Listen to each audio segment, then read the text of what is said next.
Hello and welcome back to the course. So in this video, we're going to talk about the final key area that you need to add to your LinkedIn profile called recommendations. Now, let's pretend for a moment that you were trying to find the best tacos in town. And you did a quick Google search and you found there were two restaurants.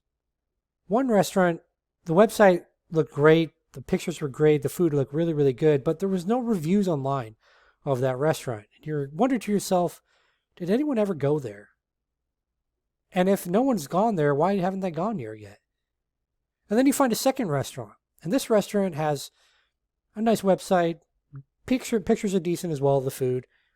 But this restaurant has 500 reviews. Almost all of them are 5-star reviews. People talk about the atmosphere, the decorations, the food is great, the prices are reasonable. Which restaurant are you going to for tacos? Most of us are probably going to the one with the reviews, right? And your LinkedIn profile is the same way.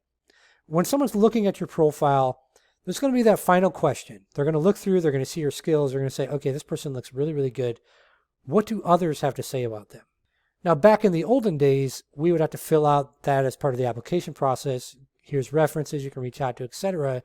But a lot of times these days, we can skip that by leveraging the recommendations section of our LinkedIn profile, because that's going to allow everyone to see what do others actually think about us. The way we do that, now I will say there's a caveat here. You will have to have at least one connection before you do this section, before you add this section to your profile, because you are going to reach out to that person or persons to get those recommendations. So if you have a friend or something that's on LinkedIn and you just created your LinkedIn profile as part of this course, then just connect with that friend real quick. Say, hey, Sarah, or whatever their name is, I need to connect with you. Can you accept my connection request? And by the way, I'm going to send you a recommendation request if you don't mind writing me one. And I'm going to kind of tell you some of the things I'm looking for you to write. If they're your friend, they're probably going to say, okay, cool. Just let me know. So what I've done here is I've actually allowed Jen to connect with me, my own profile on LinkedIn, just so I can show you what this looks like. So just like before, anytime we want to add a new profile section, we go to the Add Profile Section button. So let's go ahead and select that now. And this is going to be under the recommended, under Add Recommendations. Now here, it starts off by asking you, and this is why you need to connect with at least one person. It starts by asking you to type in that person's name for the recommendation, right? And you see here, there I am, pulling up right now, and we'll say continue. Now, it's going to ask you your relationship, what position were you in, etc. And then we'll talk about the personalized message in just a moment. We'll come back to that in just a moment. So relationship, we'll just say we work together at different companies, right? And you can pick whatever one is actually appropriate for your particular situation. There's a lot of different choices in here. Position at the time, so what were you at the time, right? Were you a student? Were you working at a certain company as a past company or your current company? Where were you working at? And then here, this is where you'll add in the person. Now, I mentioned earlier in the course, I use emojis so I can check automated messages. So you see right here, it pulls in the emojis. That's how I know that this is an automated message pulling in, right? So this is LinkedIn building an automated message for me.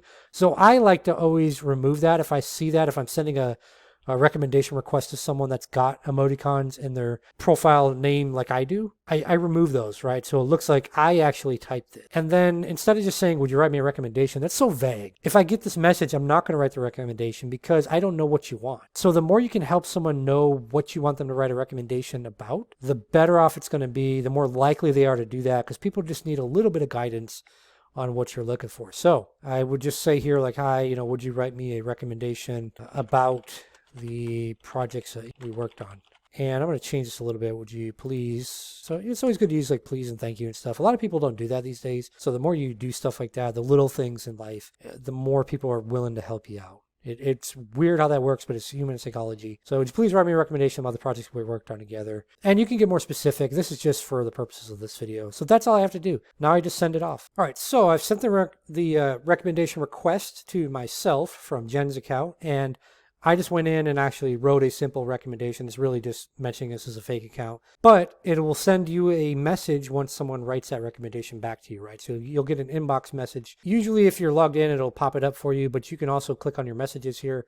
You'll see, and you'll be able to view the recommendation and see if you like it or not, right? You can always ask people, hey, do you mind just editing things and chopping this out or adding this or whatever? And usually people are okay with doing that. Typically, no one's going to be as fast as I just was in writing the review, just because people have other things going on in life. But you should get several of these reviews on your profile. I would say try to get a minimum of like maybe 5 to 10 on your profile. And you can do it over a period of time. Like you don't have to blast everyone you don't know, but reach out to people you do know. It's usually easier to get that. Could be professors from school or anything like that. Once you review it and you like it, so if I like what was written by this Ken guy here, if I like, okay, cool, great, fake account, all that looks good, then all I have to do is just add it to my profile. And that's it. So now if I go back to my profile and I scroll down a bit, you're going to notice that the recommendations at the very bottom. And sometimes you have to refresh the page here. Let's see if it's pulling up now. Usually that will fix it. There we go. Cool. So you see now that my review there is there for Jen's profile. So again, this is what you're looking for, and the more you can get people to basically endorse you, right, give you those recommendations, give you those positive reviews, the better off you're going to be with your LinkedIn profile.